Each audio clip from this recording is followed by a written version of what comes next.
Hey everyone, Kuro the Artist here, and welcome back to another Ben 10 breakdown. As we're already over 100 episodes into the franchise, I'd say we got to know these characters pretty well. We've seen their highs, their lows, their struggles, their ambitions, some casual days, some eventful days, their future, their past, and pretty much anything you could think of. But one thing that ties it all together is they all come from derivative perspectives of the hero lifestyle. Even when they're all just hanging out, they're either talking about a mission or they're about to be called into one. But what happens when the world is not in danger? You gotta remember, Ben and Gwen are both 16 and Kevin's only 17. They're still kids. They still live at home with their parents, they still go to school, they allegedly have friends outside of the trio, and they balance all this while fighting the good fight for the sake of the universe every Saturday morning at 10 a.m. You see, despite how much we think we see of their lives, everything we know about them is only one slice of the pie. And that's something I think we can all find pretty relatable. Like for myself, y'all know about my YouTube channel, I mean, you're watching this video right now, and some long-term fans might know about the intricacies, like 5 years later and beyond, streams, our second channel, our website, our commissions, the Discord, the Wiki, my events and festivals, my collabs, and who could forget our beloved Patreon, which has a lot of neat things happening there, by the way. And even though that seems like a lot, from my perspective, that is all still just one slice of the pie. One bullet point in the long list of what my everyday life is like. And I'm sure a lot of you out there can relate to that too. We're all judged from the only POV that others have of you online, and may not even know what's really going on behind the scenes. And with this upcoming episode, we get to see exactly that for Gwen Tennyson. But this is more than just a Gwen-centered episode, as we've already gotten a handful of those before. But here we really do get to see what it's like balancing your hero life with your personal one, but from the primary lens of the home life. You see, this episode's pretty interesting because it treats what would be the main plot of an average Ben 10 episode, Dr. Animo returning with his mutant frogs, and treats it as a background element to the grand story happening. One obligation in a cesspool of priorities. And I think it really helps us appreciate not only Gwen, but the trio as a whole. And on that note, I would have liked a similar episode for Kevin as well, as he's someone we always hear about his everyday life. You know, I got a tip from this, my buddy told me that, I was off doing this, but we never actually see it. Oh, and there's also a neat fact about this episode that I'll go over in my final thoughts, so make sure you stick around to the end of the video. But if this is your first breakdown and you're curious about how my rating system works, there's a detailed description down below, along with a link to all my previous episodes, but by all means watch this video first, I'm sure you'll still enjoy it. But first, if you feel like you have good knowledge about Ben 10 and or Danny Phantom and want to help out with the 5YL Wiki, we are looking for more members to help improve development of the website. If you're interested in joining the 5YL Wiki team, please contact our head of the wiki, Levi Church, in Discord. His information will be down below, and while you're there, check out his YouTube channel and Twitter as well. Levi's been a big help for me for years and also a massive supporter of the channel, so let's show him some love by giving him some support over on the wiki. Matt Wing gives us It's Not Easy Being Gwen on April 8th, 2011. After a battle with Dr. Animo, Gwen prepares for another day of multitasking, balancing school, family, karate, and saving the world. We explore her struggles of spreading yourself too thin and trying to hold on to the relationships in life, while also protecting the world from evil threats. Oh shit, what a freaking way to start the episode. It's crazy they can show shit like this, but they can't show someone getting stabbed. And we have the return of Dr. Animo's frog. Now for a handful of reasons, it seems impossible that this is the exact same frog. So a couple of the aesthetic differences beyond art style could just be chalked up to Dr. Animo getting a new frog. But I guess that also implies that in the Ben 10 universe, this is what frogs will evolve into in the future, since multiple frogs has given a very similar result. I do wish they at least kept the 2 skin tone difference though. I guess it's also a good return to form for Dr. Animo for those that didn't really like his stunt as Devoid. He's still pretty jacked though. You're kinda surrounded. Kevin's right. Then it's a lucky thing I'm here. Everyone gets their own dramatic intro in this episode. Also, Ben's already been Big Chill for a bit, and then he says something to Dr. Animo. Then it's a lucky thing I'm here. And only then does he actually shout his name. Big Chill. So while it might have started as a genetic impulse of the Omnitrix, I think now he definitely does do it on purpose. Or maybe he did it twice. One to transform and one as a battle cry. I don't know. I wouldn't really take it with much significance if the show itself didn't lampshade it a ton. Nice that they added a glow on Dr. Animo as the Ultimatrix's shine recedes. I don't get why he transformed back though. Even with Ultimate Kevin, Ben keeps freezing villains as Big Chill and transforming back. Like, you're too confident in the freezing move, dude. It doesn't always work. You think this is just a big frog? Well... Wow, a focus shift. We don't see this too often in Ben 10 anymore. Also to note, he has the mind control headbands on again. Probably more advanced tech than his last stuff anyways. You know, with the strainer helmet and all that. But I miss that look. And the frog's heating up. The frog heats up enough to melt the ice. I wonder how Dr. Animo's thighs feel since he's sitting on it. Go after him. What? Oh, come on. Ben's even standing up completely fine. This is unexcusable. They can go get him right now. That was embarrassing. We'll catch him next time. I'm never a huge fan of how casually they treat the villains when they're escaped. It's not even exclusive to Ben 10 too. Like, a lot of hero shows do it where they're like, oh, we'll get him next time. Like, yeah, but during that, they're still like hurting people, stealing shit, breaking stuff, damaging property. Just because the villain itself is a joke doesn't mean the repercussions of their actions aren't still valid. Like, I like that you see his headlights turn on before he drives off. 3 a.m. on a school night. That is rough. Like that we're getting the purple color palette swap though. Been there. So you can see time really did pass. It's now 5:30 compared to the 3. Nice detail of the clock ticking too. But the way this scene plays out is it looks like the alarm starts beeping the second she falls asleep. But sometimes it does feel like that. If you don't really get a lot of sleep, it does feel like the moment you fall asleep and then the moment you wake up is like instant. That's a real sound for an alarm clock too, I'm pretty sure. In fact, I think I had an alarm clock with that exact sound. Yeah, in fact, I found the exact one right here on eBay. Grabbing the running shoes, morning workout clothes. Always love when we see characters in different outfits. Even though it's a simple outfit, it's still variety. Look at this thing. This was during that weird transitional time between MP3 players and just your average touchscreen phone and whatnot. This is like a little meshed up combination of the two. But it makes a lot of sense that the characters gotta stay in shape, keep their endurance up, keep their bodies fit and healthy. They're taking on galaxy, universal level threats now. This is a really good background. This one too. Some pretty good shots of the neighborhood. Voudriez-vous du pamplemousse? And Gwen's learning French. Yes, I am a grapefruit fan. And those little MP3 docs too. It's wild because this was the shit back in the day. And now it's something you can start feeling nostalgic over, even though this was like, what, 10 years ago? Oh, man. Oui, je suis un grand fan de pamplemousse. Alright, so she went on a whole run, then came home and took a shower, and they're still talking about the grapefruit? Or is she just listening to the same lesson on loop? Do you have enough pink grapefruit? Yeah, holy shit. She's got at least an hour's worth of content on the grapefruit here. In fact, who's voicing that guy on the radio? I got my suspicion it's Yuri. Yo, it is Yuri! I can hear it, listen. Do you have enough pink grapefruit? Yeah, that's 100% Yuri Lowenthal. Does Yuri Lowenthal even speak French? I know he speaks like Japanese. Wow, so Yuri Lowenthal can speak French, German, Japanese, and English, of course. Avez-vous assez de pamplemousse rose? I don't think Ashley speaks French, though. Yeah, I can't find anything on that. Morning, sweetheart.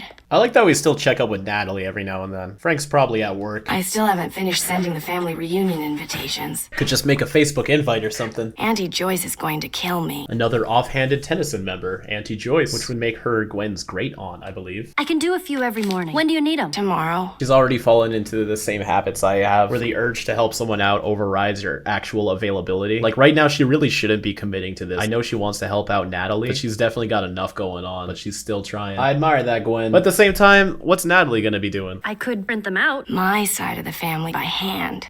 Tradition. What, is her family not gonna show up if the invite is printed out? They might say something if they're a little judgmental about it, I get that, but like, just print them out and let them complain. It's not like they're not gonna come. We're not all as informal as your father's folks. Yeah, no, those dadgum Tennysons over there, a bunch of bum rednecks, I'll tell you what. Polite people don't glow. Polite people don't use technology. I glow. Not around me. Natalie's resentment against Verdona is so strong, she doesn't even like Gwen using her powers around her mom. That's a bit much. Some parents do be like that though. So it's pretty interesting to explore the family dynamic Gwen has with her mom. But I do feel bad for her. Like, being an Andodite in magic is such a big part of who Gwen is, and Natalie wants to reject that entirely. And in this day and age, situations like that are more relevant than ever. Ben's table manners leave a bit to be desired. Oh, they actually took the time to write invite list up on this paper. Grandpa Max dresses like he's on vacation in Vegas.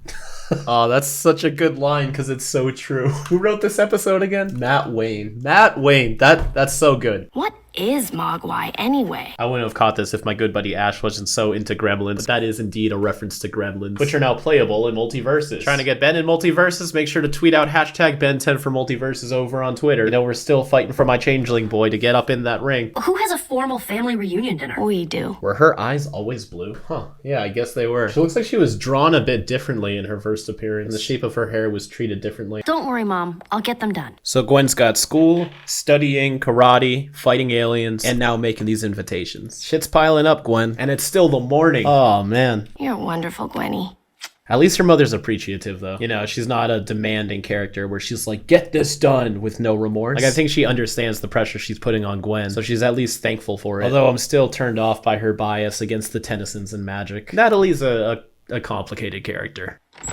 Where's she going, though? Did she say? And I missed it? No, she didn't. All right. Well, let's just hope whatever that is worth putting the pressure on Gwen, then. Hi, Aunt Natalie. Good morning, Ben. So even though she said she didn't really like Ben that much, she's at least still polite to him, too. Bye, Gwenny. Gwenny. Who else called her Gwenny? Was it Zombozo? Oh, Gwenny, you're wasting your strength. Yeah, that's funny. How do I look up Animo's prison record? Multi-global phonetic search. Pluses, no quotes. So for those that don't know, using different symbols like that, like pluses and parentheses in Google searches, does actually help the search algorithm for more specific phrasing. Although I never use them, I know it's probably super useful. It's just not in my realm of habits. Do any of y'all actually use the official Google procedures, like how to search keywords and stuff, or do you just type shit into the search bar and hope it works out? Looks like you could use some help with all that party stuff. You don't have to make out an invite for me. That'll save you some work. Man can't go echo and sit down here and help bust these out. Also, with Ben all dressed up and ready to go before school, this means he got up mad early too.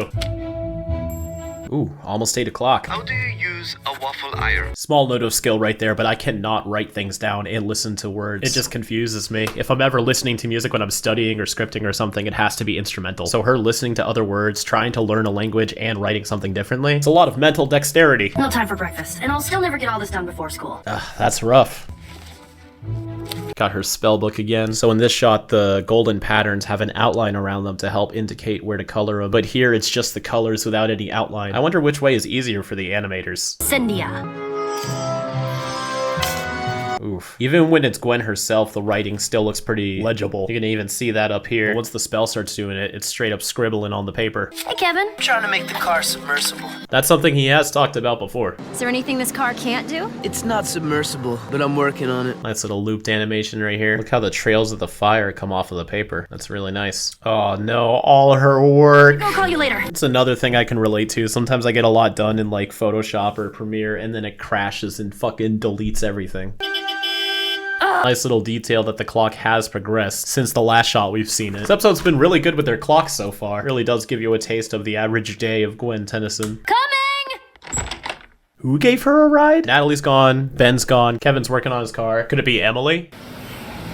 Wow, look how fancy this school is. Really nicely drawn too. All of the backgrounds look great. I want to say it's because it's during the day, but even then, sometimes the backgrounds can look a little, for lack of a better word, cheaply made. But so far, this episode looks great. Animation-wise, background-wise, all of it. And now we get some confirmation that Gwen's red outfit here is indeed her school uniform. Although it seems to be the male one, as all the men in her school have the red top, where all the women just wear the white shirt. Kind of similar to that other school from Michael's debut episode and All That Glitters. In fact, this woman right here looks like one of the victims from that episode. This one too, I think. Maybe her with black hair. Past subjunctive. This perspective is a little odd. Gwen is gigantic compared to these lockers and these people. Gwen! Oh no, here's Emily. Wait, so who gave her a ride in the morning? No time for breakfast, I presume? That sounds like Eunice. Is it okay if I stay with you for a while? This must all seem so strange to you. No time for breakfast, I presume? Is that Molly? Nope, it's Olivia Hack. She's in a couple of different animation projects, but nothing major that I've seen. Oh wait, no, she's Ty Lee. That's pretty dope. As usual. Thanks, Emily. So nice of Emily to be looking out for Gwen. A little support goes a long way. They scheduled my piano audition. She also has the red top too, but is wearing it around like a scarf. Maybe the uniform, everybody's supposed to wear a red shirt, and the girls just tend to rebel against that. But Gwen, being Gwen, says, if this is the full uniform, I'm gonna wear the full thing. I'd believe that. Hey, Gwen, can I see your homework? Oh, don't tell me that's Greg Sipes. Oh, it is. Almost didn't catch that. Not the trig, the history homework? Giving him kind of a southern vibe here. Not the trig, the history homework? Yeah, sounds a bit southern. I got my audition for the Academy of the Performing Arts. I'm expecting my best friend there. Another character we're supposed to just pretend has been here this whole time. Which is fine. Like, you know, they didn't think of this character before this episode. But it's also whenever they make these kinds of characters who apparently have known the Tennysons the whole time, like the prison warden or Magister Casserole, and then they never come back, that's when it's a little strange. So yeah, go ahead, let this be the introduction to Emily, but if she's Gwen's best friend, from this point forward, it would have been nice to see her show back up a couple of times. No problem. 5:15. 5:15, this episode's very time specific. I'll really try to be there. Oh, Gwen. Yeah, see, she's the only girl here wearing the red shirt. Even the guys' red shirt is different. They're much higher with a visible trim on top. Gwen's is a lower cut with no trim. So yeah, I'm going to believe that there are female versions of the shirt and all the girls just refuse to wear it. Gym class too. Another alternate outfit for Gwen. Although this is kind of just like her running outfit with swapped colors and different shoes. Emily and this guy use blue pens, but Gwen uses a black one. Probably brings hers from home. I also really like the music playing throughout this episode. Let's just give it a little listen. The melody there can be reworked and resampled as a general theme for Gwen. Because, you know, Ben has his little sting. It's like, bum, bum, bum, bum. We've been hearing that since Alien Force, and now it's at the beginning of the UA intro. Kevin doesn't really have one either. The show really isn't too big on prioritizing the music in their episodes, and that's something I feel like the show lacks. Even when there are repeated tracks like Classic and Omniverse, like Omniverse does have a select pool of tracks that they pull from, but those tracks are interchanged for whatever they need them to be. They don't signify anything. The closest we've ever gotten is Gray Matter has a theme. Aw, man. Feedback has a theme.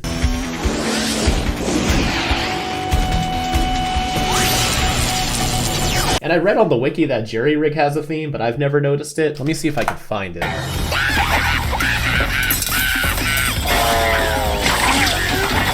Okay, I think I do recall this. I guess he does have a theme. You never called me back. No time for lunch. Oh, you gotta eat lunch if you skip breakfast. That bagel ain't gonna fill you. I found Animo. Oh, Kevin, you got fucked on by Dr. A? Did you know that he could get a pass to go off campus anytime he wants? Who, Ben? I figured he just stopped giving a shit, but it's nice that the school's backing him up about it. Sweetie, this is family. Like, are you hearing this shit right now? When I got married, I knew the Tennysons were a little odd. What does this have to do with the Tennysons? I thought she was just talking about the notes. Like, now she's just grumping about anything. Ben's using Wildmutt to track him. I remember feeling teased about Wildmutt throughout the show. First, we got that little animation of him in Fame, although that was him when he was 10. Then he appeared in the opening. Then his official return was a 1-second cameo when he was passed out in Victor the Spoils. He gets name dropped here, and I don't think we really officially get Wildmutt until Prisoner 775. And I'm not even that hyped about Wildmutt, honestly. It's just interesting how he's like just out of reach for the longest time. Just because you don't go to school. You know about that? Of course she knows about that, dude. When are you ever in school? I didn't mean to say anything, but there are only 2 high schools in Bellwood. She's making a lot of progress again. Look at these. We got a GT. I'm assuming this is supposed to be Gwen Tennyson. We got Mark C something. These might be Easter eggs. I don't know. They're just illegible enough for me to not make them out. What about these ones? Some of these are actual addresses. Look, South Bay, Kansas, Collins, Arizona, Midway, Virginia. I was in the null void for a long while. By the time I got out, I'd kinda outgrown 5th grade. And that's actually pretty sad. I like hearing all the minor repercussions of their adventures too. Helps humanize them more. Although on the other hand, even way before Kevin was locked up in the null void, he ran away from home and was being homeless in the streets of New York. So I'm not sure he ever had an intention going back to school. But of course, with all of his character evolution, maybe he misses it and realized he lost his chance. But I also know how smart you are. Man, Gwen is so sweet. Although, wasn't she surprised that he was smart earlier in UA? It's just that you're,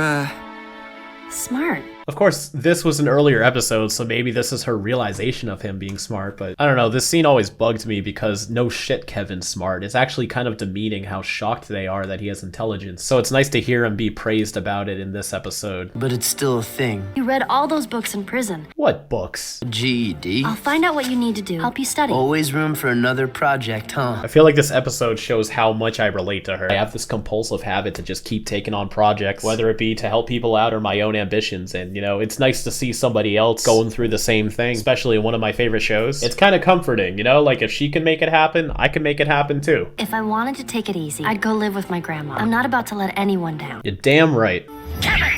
You're busy. We got this. Into Gwen's drawer again. Random thing I want to check, but I wonder if okay, it was all different stuff. Because I know we saw Gwen open her drawer in the episode What Are Little Girls Made Of, so I was just wondering if it was filled with the same stuff. Protection charm. Sound out the word on there carefully. I can't wait for all the scenarios where that would have came in handy. You mispronounce it and I'll never see you again. Okay, so this one comes with some risks. You should probably tell him how to pronounce it right now. Hi, Mom. I'm sure Ben is on the news. I'm not with him. You'll get the invitations, promise. Alright, I get that her mom isn't into the whole aliens and magic stuff, but like, she's gotta realize the priorities here. Like, imagine turning on the news and seeing like a rampaging supervillain attack the city, and your first thought is, oh, I hope my daughter isn't there helping him and is at home making those frickin' envelopes. 12:45, another time check. Also, it's nice that she has this picture of Grandpa Max hanging up. You know, I should get a big photo of Grandpa Max hanging up in my room too. Genevieve, shoot. Genevieve, I like that. And they keep bringing the battle to Gwen. You've also yet to see Ben transform in this episode. He's already the alien by the time he enters the scene. It's cool to see what the onlookers experience, or must have back in the day when Ben's identity was a secret. These aliens would just show up. They wouldn't see the part where Ben turns into them. Significant lack of sound effects here, though. Just sounds pretty empty. So here, Humongousaur is shorter than the building's window, where we have to be at a downward angle just to see the top of him. Whereas here, the window matched up to his waist height, and he is not in his giant form. But then in this shot, he's super far away from the window. And also, all the students ran up to the window, but then we cut to here, and you only see Gwen looking out the window. Oh, this has got to be all the students' cars and stuff. Hope their parents has good insurance. Man, these frogs are giving him such a hard time. Gwen Tennyson, this is your free period. This guy looks like Mayor Coleman. Take over my Algebra 2 class. What? My car's been demolished. Something about a giant frog. Oh, that's funny. You know, throughout the breakdowns, I've made so many jokes about people's cars getting destroyed in the battles, even in this very breakdown. So we're finally starting to meet some of the victims of the battle damage. Missed lunch, didn't you? Oh, Emily. That is very kind. But with all that Gwen's been doing today, a bagel and a yogurt ain't gonna cut it. She's gotta be starving. Those that are good at algebra, is this even solvable? You know what? I'm gonna try it myself. After this scene, you don't actually see her finish this equation, so we don't know the full extent of this problem. You know, now that I'm copying this down, this is just a bunch of freaking nonsense. Looks like we're trying to solve for x. 5,608 times 2. See, what are these numbers? So that leaves us with negative 10,507 times x divided by 4. It's not solvable without the rest of the equation, but at least we got this far. Thank you all for tuning into Algebra 2 with Kuro. I hope you all have a fantastic rest of your weekend, and as always, keep it fizzy.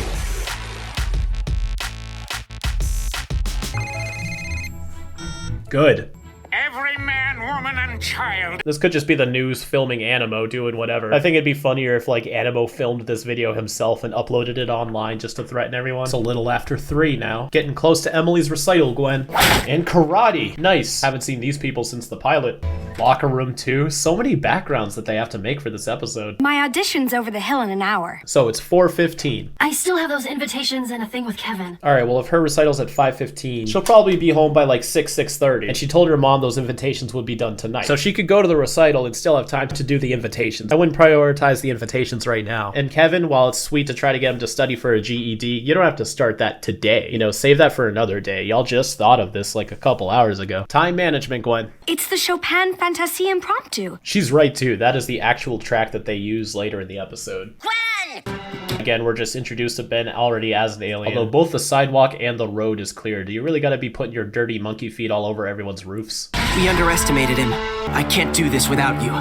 Yeah, you can, man. Turn into way big and throw the frogs into space. Turn into Diamond Head and create a dome around them. And like thicken that dome. Don't just do that one layer shit you do and transform back. Go Ultimate. Any of those Ultimate aliens can handle those frogs. Trap them up in those vines. They were able to hold Vilgax and Ultimate Greg. Just saying. Ooh, got a good one. Use Lodestar and magnetically latch onto the mind-controlling headbands and rip them off. You're not coming? Dr. Animo's trying to take over the world. I know what's going on. Julie, Natalie, now Emily. None of these characters seem to give a shit when Ben actually has to to be a hero. Like, y'all realize these villains are trying to take over the world, right? It was one day. How bad could it have been? You left me at the top of a radio tower. Could be connecting dots that aren't there, but I really hope that that isn't the reason that she's in a wheelchair. Even if he was put in a scenario where that was his only option, responding in a way like, come on, it was one date. How bad could it have been? Is not appropriate whatsoever. But then again, we don't have confirmation that Ben is responsible for her handicap, so could be looking too far into it. For your own safety. 200 feet above the ground. Oh yeah, it's really sounding like it. You couldn't have fallen. I webbed you to it. Yeah, but we've seen Spider Monkey's webs get easily broken many a time, so that's not really valid, Ben. You're always doing stuff I'm not a part of. Probably why we've never seen this character before. You're gonna write me off, not by choice. How often do we just hang anymore? When you have a lot of priorities, it's really hard to make time for the other people in your life. And more often than not, they take it personally. But in their perspective, they only see it as me not talking to them, and that's as far as it goes in their eyes, and it's tough. I didn't realize it was so important, Em.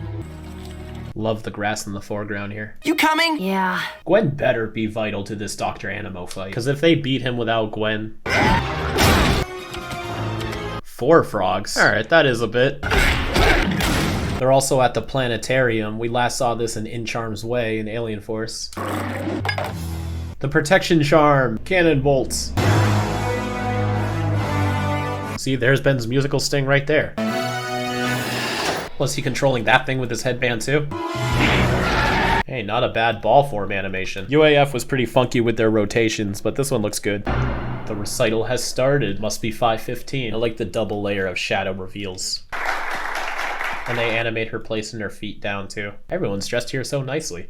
Right here you see the fingers passing over the keys layer, but once they actually land, it's behind the keys. I won't be too picky about it, but it's pretty clear that this key wouldn't make that sound. Especially when played with the right hand, that's a much higher octave.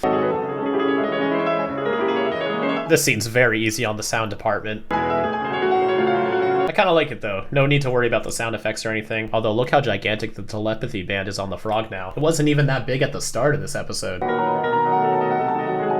Look at those ripples inside of her shield. Typically when she makes a shield and its durability is finite and then an enemy is able to shatter and break through it, we've seen much weaker things be able to shatter her shields. But the way this looks, from what I'm getting, how the frog interacts with it and Gwen's stance, I think she's constantly reinforcing the durability of her shield so it won't shatter. See how it wobbles and ripples. And now she's making 2. Oh man, 3 frogs now? Just one of them was giving Humongousaur a harder time earlier. 3 layers of smoke animation, and this one fades into transparency.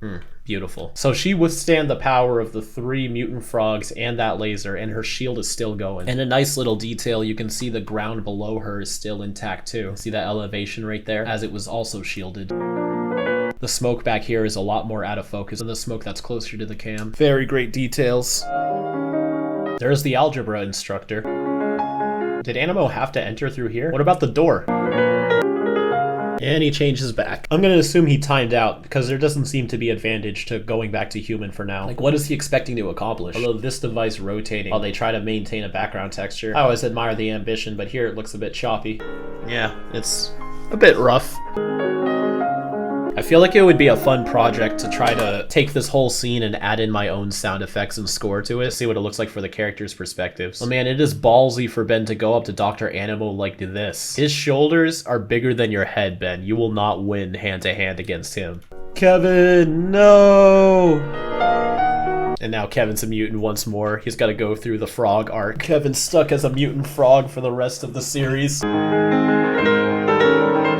This shield shatters in a cool way. Usually it bursts, like it has some kinetic energy to it, but here it falls down as a crumble. Now she's in her damaged attire too. We saw Kevin all damaged up too earlier in this episode, and as I always point out, whenever we see their clothes ripped up, they always look exactly the same. I always find it interesting when villains have to adjust their weapons to get them to work. Like, shouldn't that thing already be on and turn to whatever setting you just put it on? Or else how were you controlling them in the first place? Back to Cannonbolt. Interesting choice. Perhaps he feels like Cannonbolt does the best against these frogs. Ultimate Cannonbolt. Wow, the mutant frogs beat an ultimate Arborian Pelorota. Perhaps these things are stronger than I'm giving them credit for. It's just, you know, they're Dr. Animo's mutant frogs. I feel like they don't deserve that level of strength. There we go. He's back in the game. Ooh. Spins around to pull them in. Yanks them into a sonic punch. Excellent. And you see that he punches directly where the mind control headband is, thus freeing the frog from his control. Yeah, I do think Lodestar might be useful here, though. I think he could pull off the headbands magnetically. And Gwen takes off Animo's headbands. So Gwen shielded Kevin, sure, but at this point anyone could have taken off Dr. Animo's headband, so I do want to say perhaps Kevin and Ben could have gotten this done without Gwen. But as for Kevin being in harm's way with this laser, they did set up this protective charm scene just to have it go to waste when Kevin starts getting his shit rocked. So if Kevin used this charm earlier, maybe he would have been shielded from the blast, and thus Ben and Kevin could have taken down Dr. Animo without Gwen's help, freeing her up to go see Emily. But in the end, Gwen made it anyways. What a trooper. And now that Animo's defeated, Ben and Kevin could help Gwen finish all of those invites, right? Hey, Mom. I finished the invitations in the car.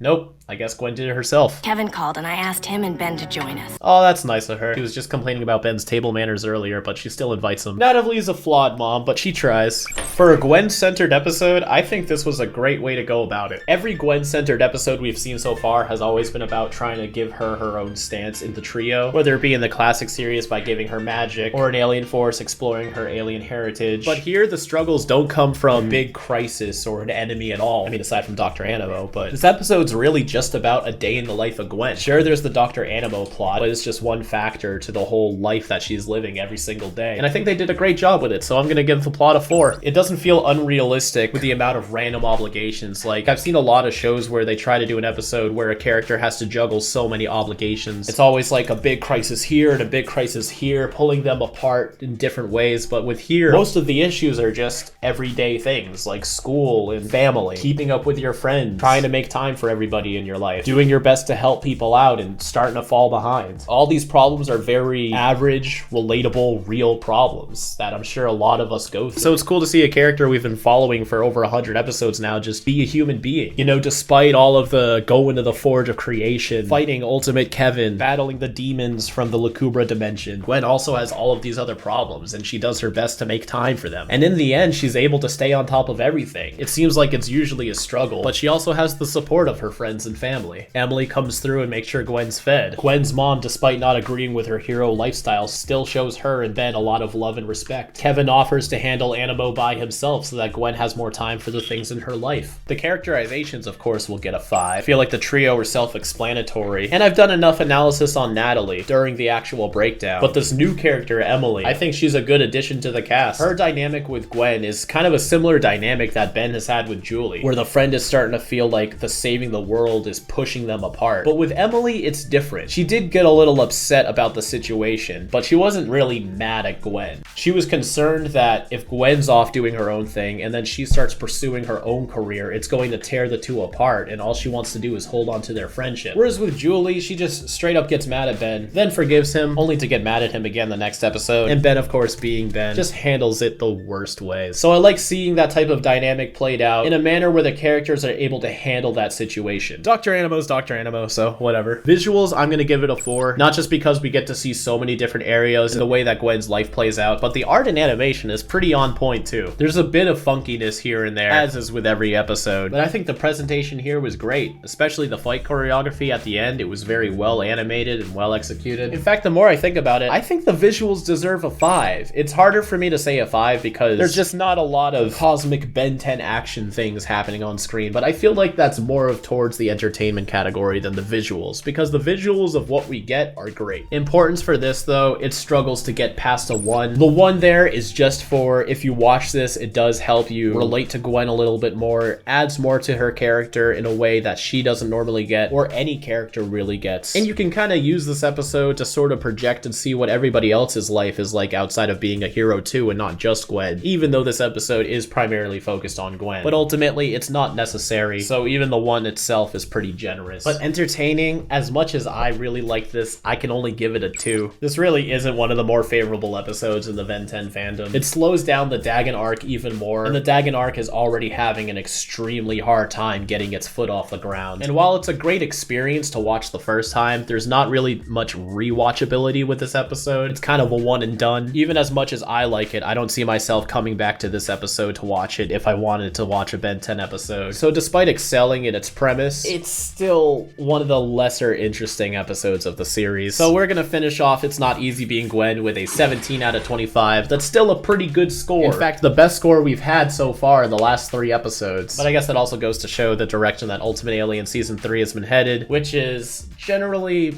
disappointment. But I still like what we got out of this one. Let's move on to the final thoughts. So storyboards for Ben 10 episodes are becoming a lot more accessible to fans and are being well documented over on the Ben 10 Wiki in the gallery section of each episode. So of course I had to take a peek at this episode sequence. The ending fight with Dr. Animo is on there, but unlike most storyboards I've seen before, this one has a ton of changes. The biggest one seems to be swapping the positions of Ben and Kevin during the middle part of the fight, having Kevin go inside to confront Animo as Ben stays in the back. Although the art for this sequence still shows Ben, we know it used to be Kevin due to the notes on the side. Adding on to that, we see the alien Ben was supposed to use outside was actually Goop, as he could have made an appearance in this episode as well. But Goop doesn't completely replace Cannonbolt, as it's still clear that Ben would start off using Cannonbolt. Now so far in the boarding, we've had the potential for Cannonbolt, Goop, back to Cannonbolt, but for another change, instead of going Ultimate Cannonbolt, it would have been Humongosaur, giving us 3 different aliens for the final fight, instead of Cannonbolt twice, and once more with his ultimate. This was probably changed to keep things simple, but if you look at the choreography, a lot of Humongosaur's moves were still reused for Ultimate Cannonbolt, so the fight would have played out very similarly anyways. Last week I asked y'all what your favorite Magister was, and in case you missed the pinned comment, I did purposefully not include Magister Patellidae. Even though he's a fan favorite, he has yet to show up. This list was only for Magisters that we've already seen, excluding Grandpa Max of course, because he would obviously win. While I did foresee Labrid being very popular, I actually thought Prior Galil would have won this time, but I guess this is why I don't gamble. Both are pretty great characters, so I'm not bothered by this. For this week's poll, I'd like to ask y'all which one episode only character would you have liked to see return, and perhaps gain more development. There was a lot of possible candidates for this poll, but I chose the ones I believe would have actually had a good amount of potential if they returned. This leaves us with Ken Tennyson, Gwen's brother, Eddie Grand Smith, the rich kid who, in the pop-ups of the classic series, is stated to be the main driving force behind Omnitrix City, Emily, Gwen's best friend, Xylene, Max's old love interest, or Gluto, Tetrax's pilot. Let me know what you think in the community tab when this video goes live. I hope you all have a fantastic rest of your week. And as always, I was trying to do a thumbs up and a salute at the same time. I don't know what was happening there. Fuck it. And as always, keep it fizzy.